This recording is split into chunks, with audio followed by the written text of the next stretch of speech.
नमस्कार साथियों। तो हम लोग पढ़ रहे थे मस्कुलर सिस्टम में, जिसमें हम टॉपिक पढ़ रहे थे स्लाइडिंग फिलामेंट थ्योरी। क्या पढ़ रहे थे?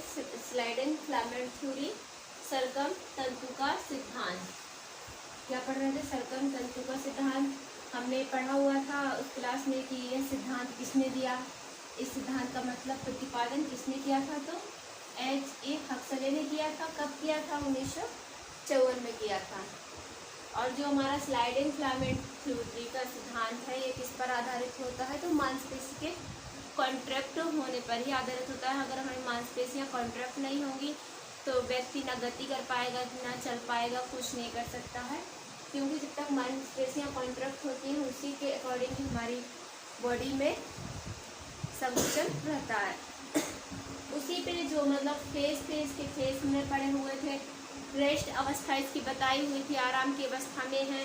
तो कैसे हमारे मतलब जो एटीपी है वो अनचार्ज रहते हैं, इस सब के बारे में बताया हुआ था। एक्टिन और मायोसिन मतलब अनचार्ज रहते हैं और मतलब दूर दूर रहते हैं, अनकपल पोजीशन में रहते हैं। और दूसरा हमने पढ़ा था उत्तेजनशील की अवस्था। और इसी में आगे हमको पढ़ना था तीसरा फेस है कॉन्ट्रैक्शन फेस, मतलब संकुचन की अवस्था।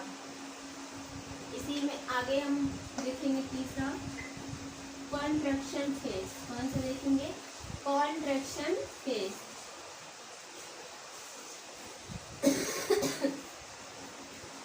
फेज मतलब संकुचन की अवस्था। इसको क्या कहेंगे हम? संकुचन की अवस्था।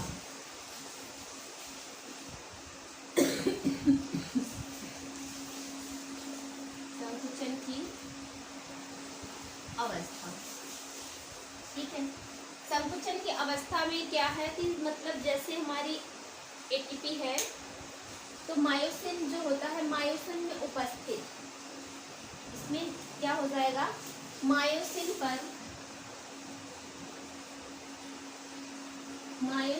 में उपस्थित जो उपस्थित एटीपी होता है, इसी को एटीपी का फुल फॉर्म होता है एडिनोसिन ट्राइफॉस्फेट। तो जो एटीपी होता है वो टूट जाता है। क्या होता है? एटीपी टूटकर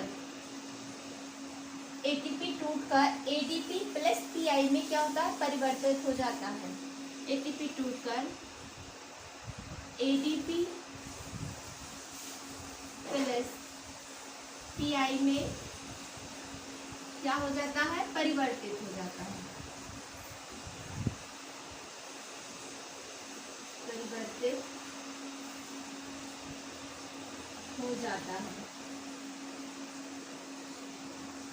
तो मायोसिन में उपस्थित क्या? एटीपी वो टूटकर मतलब ब्रेक डाउन होता है। ब्रेक डाउन होने के बाद वो किस में परिवर्तित होता है? तो एडीपी प्लस पीआई मतलब एडिनोसिन डाइफॉस्फेट और पीआई में परिवर्तित हो जाता है।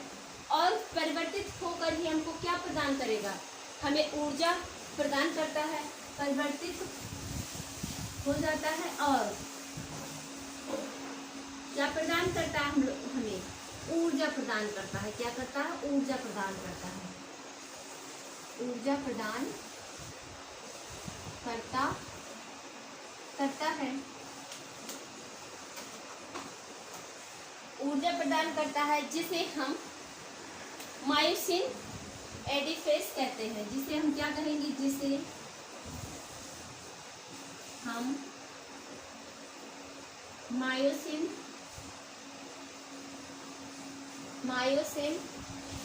एडिफेज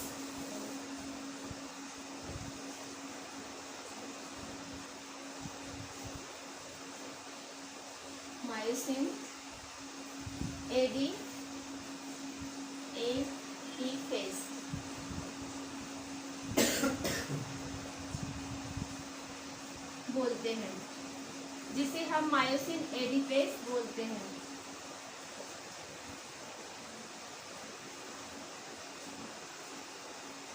हैं। तो अब हमारा जो एटीपी है तो वो कैसे? पहले क्या था? एटीपी था। एटीपी फिर क्या?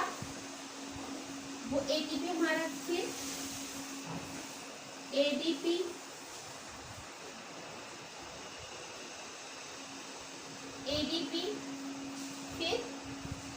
क्या प्रदान करेगा? एनर्जी। क्या प्रदान करता है? एनर्जी। फिर मायोसिन क्या बनता है? Myosin ATPase. ठीक है, अब इसमें क्या था, जो मायोसिन में उपस्थित एटीपी था वो टूटकर ब्रेक डाउन हुआ। ब्रेक डाउन किसमें? एटीपी प्लस पीआई में क्या होता है? कन्वर्ट हो जाता है, जिसे हम मायोसिन एटीफेस बोलते हैं।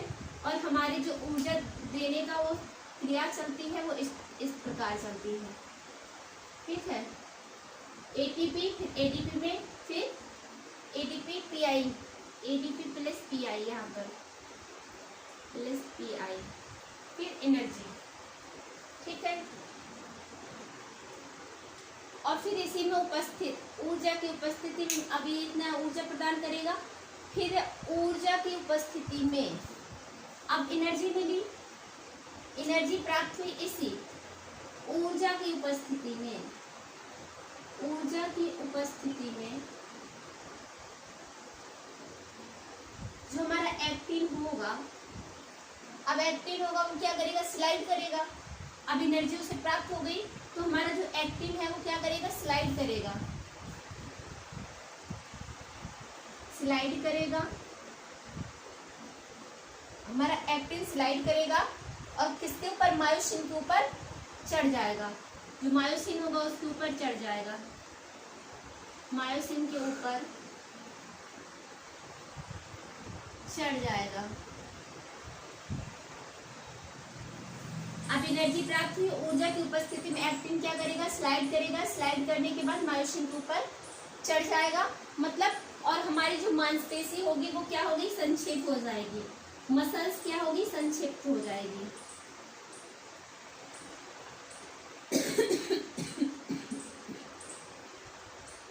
संक्षेप हो जाती है, मसल्स संक्षेप हो जाती है। इसकी वास्तविक लंबाई पर कोई प्रभाव नहीं पड़ता। जिसकी मांसपेशी की लंबाई होगी उसकी वास्तविक लंबाई पर कोई प्रभाव नहीं पड़ता। इसकी वास्तविक लंबाई पर कोई प्रभाव नहीं पड़ता।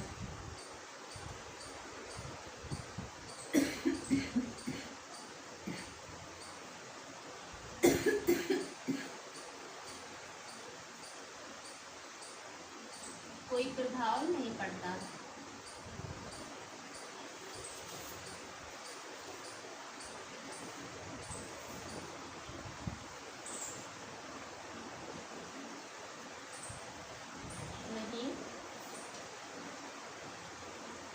नहीं पड़ता। अब यहाँ तक समझ में आ जाएगा। जब ऊर्जा होगी तो एक्टिन जो क्या होगा वो स्लाइड करेगा और मायोसिन के ऊपर चढ़ जाएगा, और हमारी जो मसल्स होगी, मांसपेशी होगी, वो क्या होगी? संक्षेप हो जाएगी, और उससे हमारे क्या है? इसकी वास्तविक लंबाई पर कोई प्रभाव नहीं पड़ेगा। हमारे जो नर्व इम्पल्स होंगे, मतलब जैसे नर्व इम्पल्स क्या होते हैं? एक्शन के माध्यम से आवेग को क्या करेंगे? एक्शन के माध्यम से आवेग को लेकर सीधे जेड लाइन के साइक्लोमा के पास आ जाता है। एक लाइन और आप लिख लीजिए यहाँ पर। जो हमारे नर्व इम्पल्स होंगे,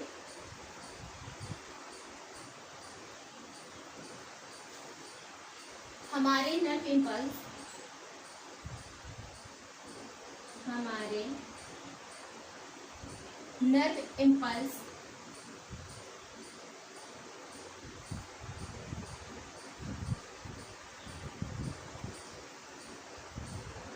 नर्व इम्पल्स या तंत्रिका आवेग,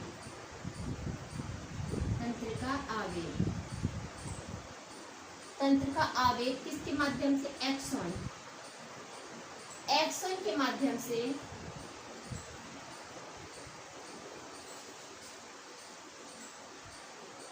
के माध्यम से आवेग को लेकर, मतलब इम्पल्स को लेकर, आवेग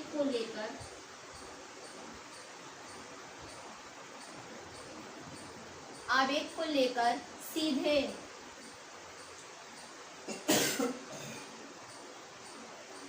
जेड लाइन केन। अब कल बताया था दूरी थी जेड लाइन के बीच में क्या था, सार्कोलिमा था। तो जेड लाइन के सार्कोलिमा में क्या हो जाएंगे,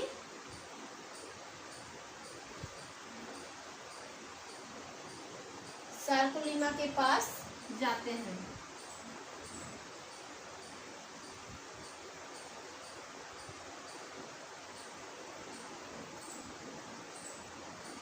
पास जाता है, ठीक है। अब देखो ऐसे हमने बताया था कल, एक्टिन मायोसिन, फिर एक्टिन मायोसिन, फिर इसके बाद actin myosin, actin myosin, actin और मायोसिन। अब इधर से जो इधर तक की दूरी थी वो क्या था, ये सार्कुलर था, ये क्या थी, जेड लाइन थी, ठीक है। अब इसी में जैसे हम लाइन खिंचा देंगे तो ये क्या, इसी से एच जोन बन जाएंगे, और इसी को हम क्या कह रहे थे, आई बैंड कह रहे थे, ए बैंड कह रहे थे, इधर से ऐसे। और ये जो हमारा मायोसिन था वो क्या था, थिक था, एक्टिन क्या था, थिन था।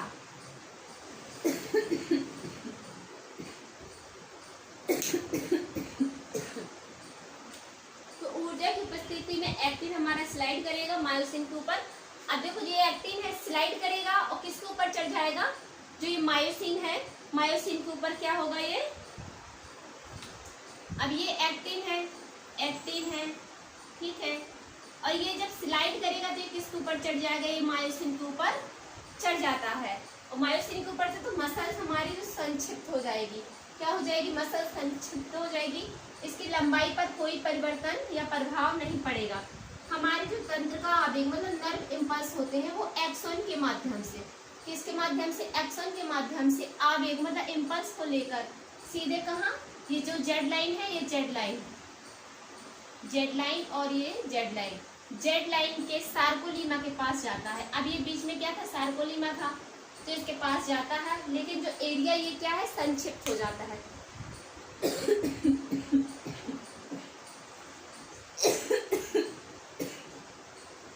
और एच जोन क्या हो जाएगा, एच जोन बिल्कुल पूर्णतः गायब हो जाएगा। और एक्टिन मायोसिन पर क्या होता है, वो चढ़ जाता है, आपको बता दिया। दोनों कपल पोजीशन में मतलब आ जाएंगे। जब एक्टिन मायोसिन के ऊपर चढ़ जाएगा तो वो क्या हो जाएगी, कपल पोजीशन में आ जाते हैं। फिर हम इसके बाद देखेंगे 4th नंबर का फेज।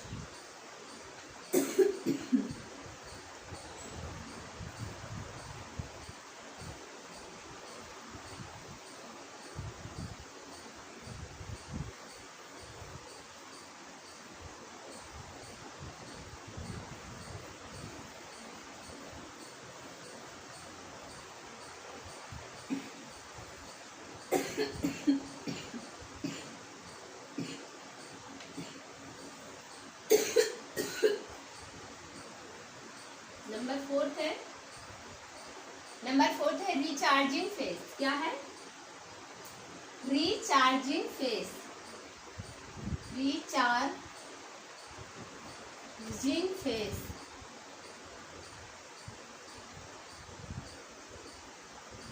मतलब कि पुनः आवेशीकरण की अवस्था।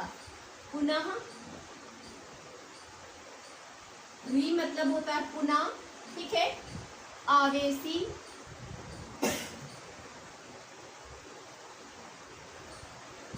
आवेशीकरण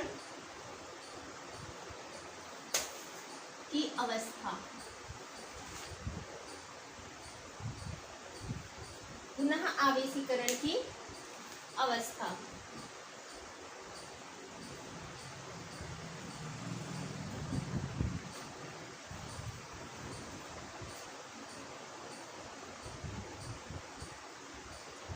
रिचार्जिंग का फेस हो जाएगा। इसमें होता है 1 सेकेंड में सैकड़ों बार टूटने व जुड़ने की प्रक्रिया होती है। रिचार्जिंग में क्या होती है, 1 मिनट में सैकड़ों बार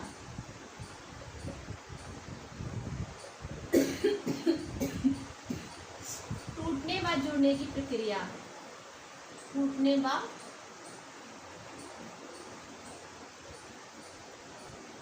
जुड़ने की प्रक्रिया। होती है डिस्चार्जिंग फेज में। डिस्चार्जिंग फेज में क्या होता है, 1 मिनट में सैकड़ों बार टूटने व जुड़ने की प्रक्रिया होती है। ठीक, इसी को हम क्या कहते हैं,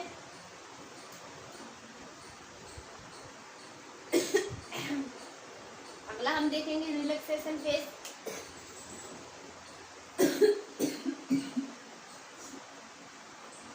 रिलैक्सेशन फेज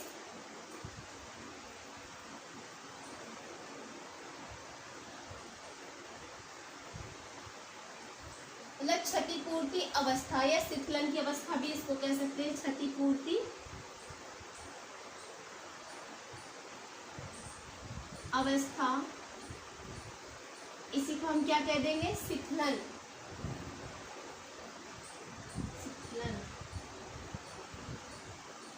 ठीक है, अब सूचनाओं का जो आदान प्रदान होगा, मतलब जो सूचनाओं का आदान प्रदान इसमें क्या होता है, मतलब बंद हो जाता है, रुक जाता है। जैसे कहेंगे कि मतलब तंत्रिका के जो आवेग हैं वो क्या होंगे, रुक जाएंगे, क्योंकि जो नर्व इम्पल्स है वही सूचना लेकर जाते हैं, तो क्या होते हैं, रुक जाते हैं। तो इसमें सूचनाओं का आदान प्रदान क्या होता है, बंद हो जाता है, क्योंकि तंत्र का आवेग रुक जाते हैं। सूचनाओं का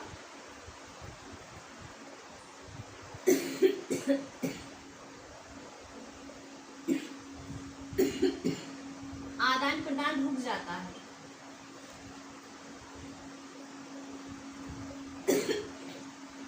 कोष्टक में लिख दीजिए, मतलब तंत्र का आवेग क्या होते हैं, रुक जाते हैं। नर्व इम्पल्स रुक जाते हैं, आवेग सॉरी तंत्र का आवेग रुक जाते हैं।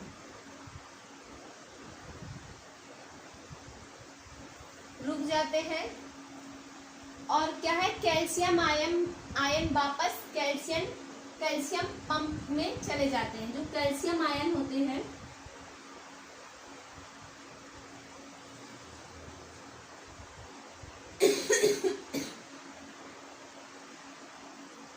कैल्शियम आयन वापस कैल्शियम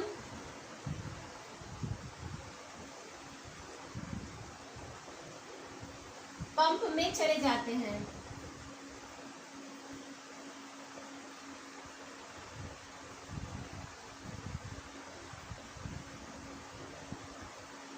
चले जाते हैं और जब चले जाएंगे तो वो क्या हो जाएंगे, वो पहले चार्ज थे वो अनचार्ज हो जाएंगे, अनचार्ज हो जाते हैं।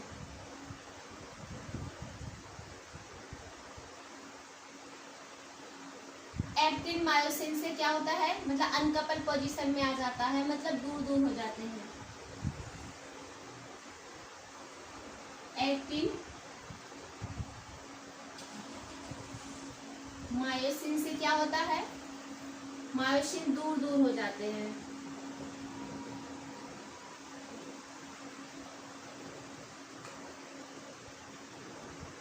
दूर दूर हो जाते हैं।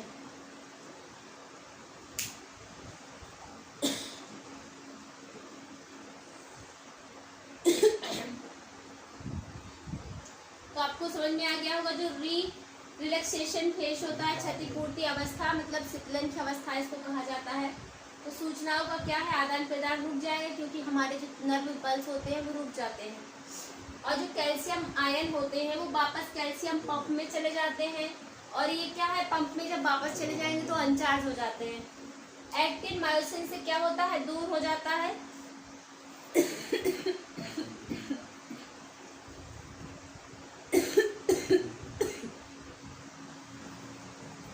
और जो एक्टिन के ट्रोपोनिन जो होते हैं, एक्टिन के ट्रोपोनिन से कैल्शियम आयन निकलकर सार्कोप्लाज्मिक रेटिकुलम में वापस चले जाते हैं। मतलब कहेंगे कि जो कैल्शियम, वो एक्टिन से क्या है, एक्टिन के जो ट्रोपोनिन था, ट्रोपोनिन से कैल्शियम के जो आयन थे वो निकलकर सार्कोप्लाज्मिक रेटिकुलम में वापस चले जाते हैं।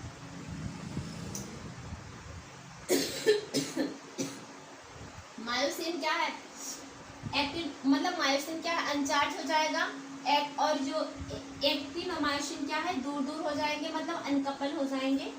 क्या हो जाएंगे?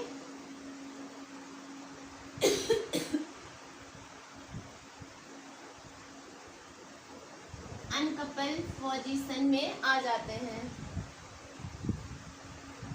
ठीक है, अनकपल पोजीशन में आ जाते हैं। एटीपी दोबारा से इसमें क्या होंगे, बनेंगे। अब एटीपी क्या है,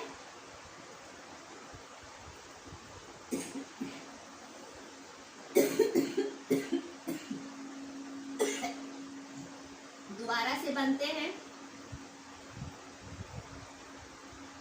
मांसपेशी आराम की स्थिति में आ जाती है और मसल्स जो होगी हमारी आराम की अवस्था में आ जाएगी।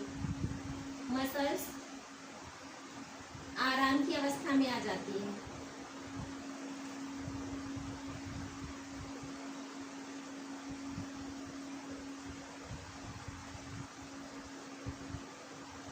तो जो स्लाइडिंग फिलामेंट सिद्धांत था, तो मैंने बताया इसकी 5 फेस होते हैं। 5 फेसों के बारे में मैंने आपको बताया कि पहला फेस क्या था, दूसरा फेस क्या था, तीसरा फेस क्या था। तो आपको यहाँ तक समझ में आ गया होगा।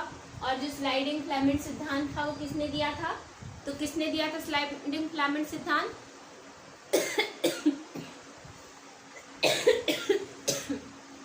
H.E. हक्सले ने दिया था। कब दिया था?